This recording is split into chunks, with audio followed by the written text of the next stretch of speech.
This is Canada Reads American Style, featuring two friends who love Canada Reads and Canadian literature. Welcome our host Rebecca from Michigan and Tara from Ontario. Hi everyone, it's Rebecca and Tara, and recently we read a wonderful memoir by Margot Fedoruk titled Cooking Tips for Desperate Fishwives, an Island Memoir, and decided to invite her to be on the podcast. Margot lives and works on Gabriola Island, British Columbia, and has led a fascinating, non-traditional life, I would say. She has been writing a personal blog since 2016 called Defying Acts of Living, and an instructional soap-making blog called Wash, Rinse, Repeat. Also, Margot is in the Master of Library and Information Studies program at the University of Alberta online. And so, as you can see, she's a very busy woman, and we really appreciate that she could make time for us today. So, welcome, Margot. Thank you for having me. I'm super excited to be talking with you. Well, we always like to just jump right in with our first question. So, I'll ask, for those who have not yet read your memoir, could you tell us a little bit about it?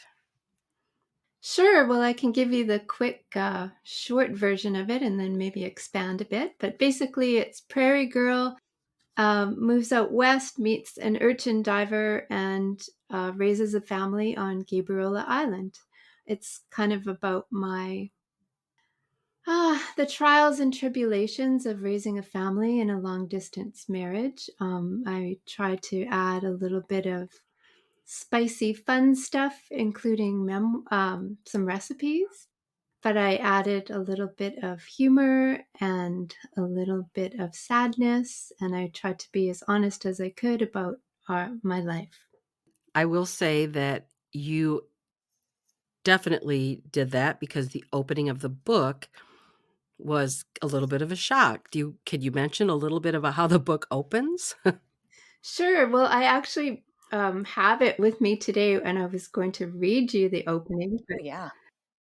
Let me ask my next question, and then we'll have you do the excerpt, and then you can read that, because I promise you, to our listeners, if you hear that opening part of the book, you will want to read it, because it was a wild ride at the beginning. Yeah. Okay. We loved it. Okay. I did look up the definition of fishwife in Merriam-Webster. I'm a retired librarian, so I had to use a legit source. And it says, quote, a woman who sells fish or a vulgar, abusive woman, unquote. And so can you explain how you arrived at that title for your memoir? Sure. I think I was kind of being hard on myself, like I am all the time. And I sort of view myself as not like the happy woman waiting at home for the man that she loves. I was quite harsh of a fishwife. I ranted and railed a lot at my husband. I wanted him to quit. So I didn't want to come off as, the happy little wife waiting at home. I wanted to be honest with the story, and I wanted to show that I really, wasn't. I was quite of a shrill fishwife. And actually, when you do read the book, I did sell fish for a short while as well. Well, it's funny. I was in a long distance relationship for 13 years. So that was one of the things about the book that I really enjoyed, was I think seeing that push-pull of, you love this man, but you're also angry at this man because he's not there all the time. So that's actually one of the things I really loved reading in your memoir. So Oh, thank you. yeah. And so would you be willing, it sounds like, to read us a little excerpt of it as well? Sure. The night I ran over Rick with my car, I was over 4 months pregnant with our first daughter. I remember crouching at his side, knees painfully ground into the concrete as I swayed over him in my grief. I didn't know it then, that it was too late. An invisible cord was tethering us, not just me to the baby, but all of us wound up together, pulsing towards everything that came after. Earlier that night, I had made a vegetarian lasagna. Rick was 2 hours late. I couldn't call him from our rental suite because we had canceled our phone service in advance of a move to our new condo, closer to downtown Victoria, near the Galloping Goose Trail. I walked downstairs to call Rick from the suite below. It was occupied by an unhappy single mom. I often heard her yelling at her timid preschooler through the thin floors covered in shag carpeting running the length of the 70s-style rancher. She was a heavy woman, and I imagined her jowls shaking with the effort. I made no attempt to hide my emotions, bonded as we were under the same roof of sorrow. She let me into her suite, unperturbed by my distressed state. Mothers, I surmised by her bemused expression, must ready themselves for disaster. I hardly registered much of the surroundings as I dialed Rick's cell phone numbers, hands shaking, fingers still pungent with garlic. He was out for a drink at Sydney's Blue Peter pub with his crew after the dive. That night he had been seeking small green urchins found on the murky bottom of the ocean, surprisingly close to home for once. I told him to not bother coming home. He took this to mean he didn't have to come back immediately. Yet why didn't he know? Most nights I couldn't sleep for the baby kicking me in the bladder. I was sure my fat cells were multiplying each night as I lay sweating on the mattress. I could only take short, shallow breaths while the baby dug into my diaphragm and Rick snored, oblivious to my discomfort. I felt even more alone with that untouched, perfect lasagna. I flashed forward to my baby's birth and everything that would come after. Who would be there for me then? My own mother had died when I was 23 years old, skeletal from cancer. She wasn't there to warn me against marrying someone whose job takes them up and down the West Coast for half of each year. Would I have listened if she had protested? Who listens to their mother when it comes to love? Beautiful. Yeah, yeah, that was great. So, Margot, one thing that I love about memoirs is how you can make a connection as a reader with the author through their writing. So, although we're similar in age, I think we're only a couple years apart, we don't have really similar life experiences. You're from the prairie, I'm from the East Coast. I'm not going to put any spoilers out there, but you have different lifestyles. But I connected with you through your soap making because I also made soap and ran my own little business when my children were younger. So I loved hearing about your soap business and selling it on the island at the market. Your descriptions were also great. Like I could smell your soap. It was really nice. Thank you. But one thing I'm always curious about is, so you also shared like more intimate details about your relationship with your family and your marriage. As a writer, how do you decide what you're going to share?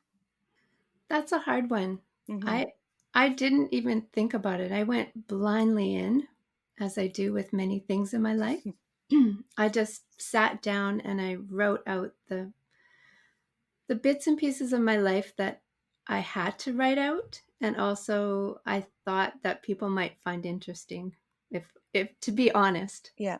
I wanted to do a nice balance of here's my life, but here's some little tidbits of the bad parts that you might be interested in. Because I mean, honestly, when I read a memoir, I want to hear all the dirt. Oh, I yeah. don't want just the glossed over version. I want the good and the bad. Want it Yeah. all. Yeah. So I hope I did that. Oh, yeah. No, you did a great job. I really, really enjoyed this. I felt like I lived vicariously through your memoir of living on the island in that little house. Like I could picture it all. It was really great. Oh, thanks. You're welcome. I want to just throw in this too, that at what point did you decide to write a memoir? I mean, what was the impetus to do it? Because I just think I do think your life is very unique and different. And that's one of the things that I think we loved about it, because it wasn't your standard traditional lifestyle that you led. So at what point did you decide to write a memoir? I knew I always wanted to write. I just didn't really know what I wanted to write. So I took a few courses here and there, and I tried writing some of my life stories out as fiction, but it just didn't seem, it just wasn't the right fit. A lot of people take their life stories and mold it into fiction. It just wasn't working for me. I had to to tell my story, it had to be my true story. And I think also what I read is I love memoirs by women. So I think I was just drawn to that genre. I'm also going to ask, so now that you've mentioned the memoirs by women, do you have like a couple, 2 or 3 favorite memoirs that you've read? Yeah. I just discovered Nuala O'Phelan called Are You Somebody? An accidental memoir of an Irish woman. Oh, that sounds fascinating. Yeah, oh my gosh. Are You Somebody? It was written in the 90s and I just discovered it maybe on the internet. And it really spoke to me. She wrote so honestly, like about loneliness. Maybe that's why I could really connect with her. But I think like I hugged the book when I finished reading it. Oh, okay. I'm checking this one out for sure. Yeah. And we will put them in the show notes. Mhm. So yeah, Oh, I'll look it so up. good. I'll get the accurate description of everything and we'll put it in the Oh, show notes. yeah. I'm in love with that woman. And I mean, I like anything by Mary Karr, Catherine Gildiner, Jan Wong. Women's stories. I just love a good woman's true story. And it's funny because I think my story is an average woman's story. And people keep telling me it's not, but it feels average to me because I mean, it's just my life, right? Yeah, I don't know. You go in the book, you seem to go for stuff with such gusto. I don't think of it as average. Yeah, That's I agree. interesting. Yeah. But I mean, I've learned a lot by people's reflections. Even when I first talked to the publishers, they said, "Thank you for this brave memoir." And I and I went, "Oh." Like it didn't occur to me until it was too late after I had signed the contract. It's like, what have I done? You released something good out there. That's Yeah. what you did. Yeah. Absolutely. Yeah. So another part of the book that I loved, like I loved this part, was the epilogue. It delighted me so much. When I read it, I loved the whole book. And then the epilogue just like, bam, finished it off for me. And in that epilogue, you describe a simple notebook of yours. Can you tell us about that notebook and how it became more than a place that you just keep your recipes? Okay. Well, first of all, I want to say I'm a very disorganized person. Don't tell people at my library school. And I have a lot of notebooks. And so I have this way of like, let's say I started, I'm holding it right now. It's like old. I think it's from the 90s. So I started it off as a recipe book, but then sometimes, as writers often do, I started to write notes in it in between recipes. So it's kind of like a little relic of my life. So it's really fun to see, what was I cooking? What was I eating in the beginning of my relationship? It's sort of like a map of my Mhm. life. I have a follow-up question about just thinking about if if Rick wrote a memoir, how would Rick's memoir be different?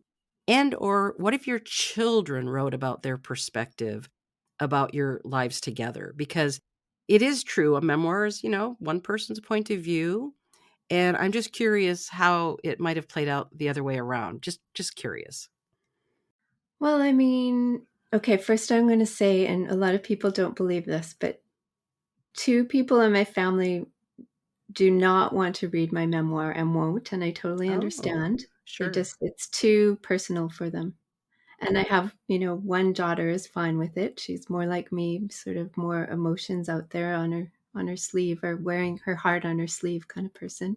So I'm just thinking writing the book, I can actually see I saw a lot of my faults more than I like, they came up.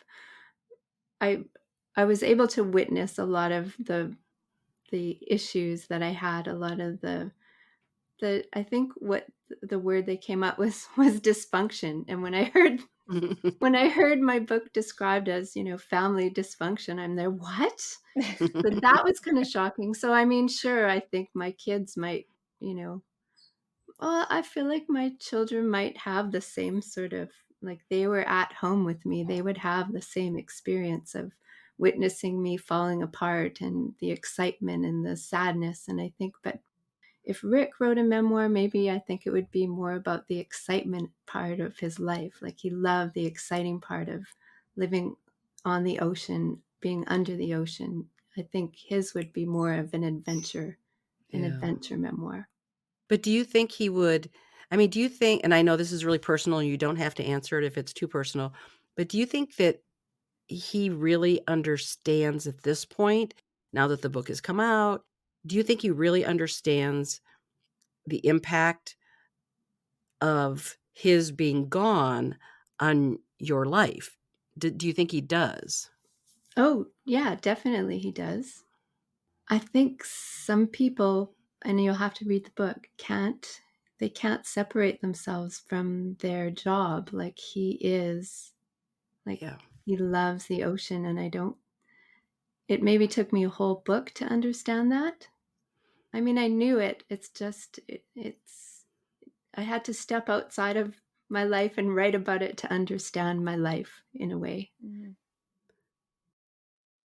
Yeah, it's funny because I almost feel like that's what I understood by the end of the memoir is that, you were living your life, you were, with your children, he was gone often, and you were just often trying to hang on. And the many ways that you made a living, that just blew me away. Like, I think to myself, I'm not sure that I would have had the same strength to just keep digging and digging and digging the way that you did.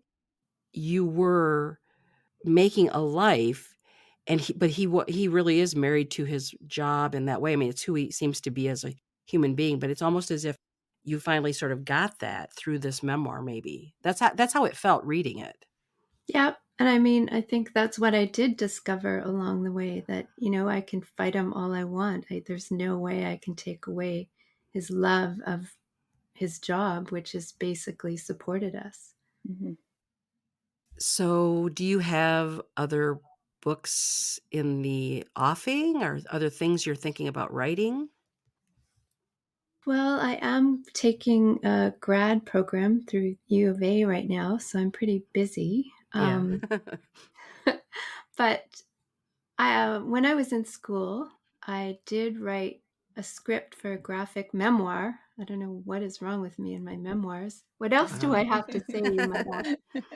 But I did write a script, and I would really like to finish the artwork for it. It kind of goes more in depth with my Russian Baba, because she had a Oh. very interesting life and so I kind of want to dive more into her life and relate it to maybe like why do my sister and I struggle with anxiety? Like where did that come from? And kind of maybe see if it came from like a learned thing or from the past, from my family. You mentioned artwork. Then would you do the artwork yourself for this? For the graphic memoir? I'm trying to. I mean, Yeah. I've always sort of loved pen and ink, Mhm. so I, I'll see. Did you do the cover for your book? No, no, that was a wonderful woman I think she's from Vancouver that did Okay, it. yeah, it's a beautiful cover. Yeah, it is.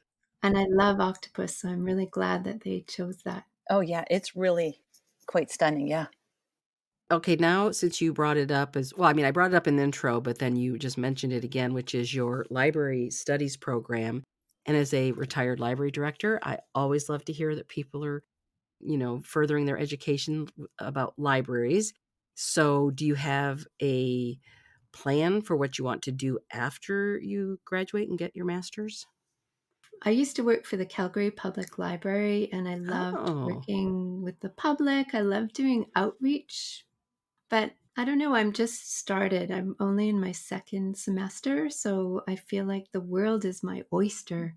yeah. I I talked with a woman who did acquisitions for adult nonfiction, and that kind of seems like it would be a good fit for me. But who knows? Who knows where it'll take me? Maybe research.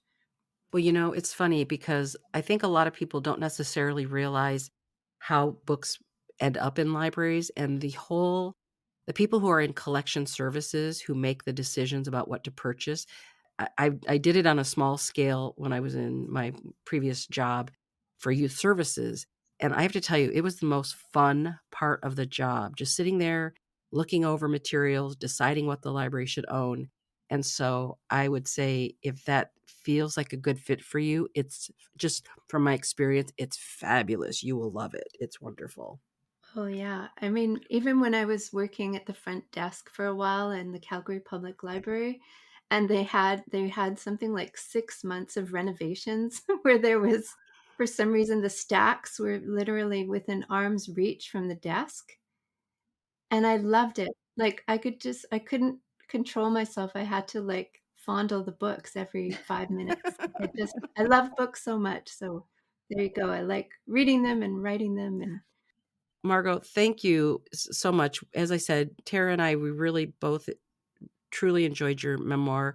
And I think it's one that I've seen it actually quite a bit on Instagram, actually.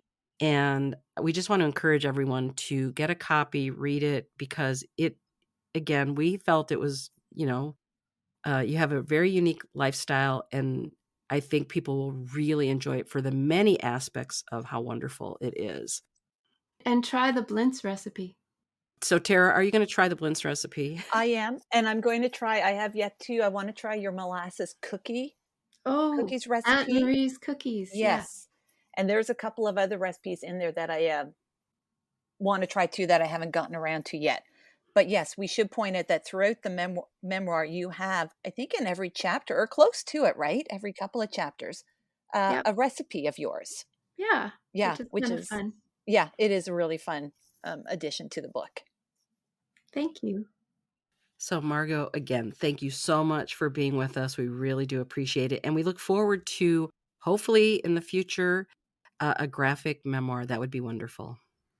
Thank you again. Thank you, Margot. Thank you for joining us on our bookish journey. If you enjoyed this episode, please consider subscribing, rating, and reviewing Canada Reads American Style wherever you listen. You can connect with the podcast and Rebecca on Instagram at Canada Reads American Style and with Tara at On a Branch Reads. Until next time, keep reading.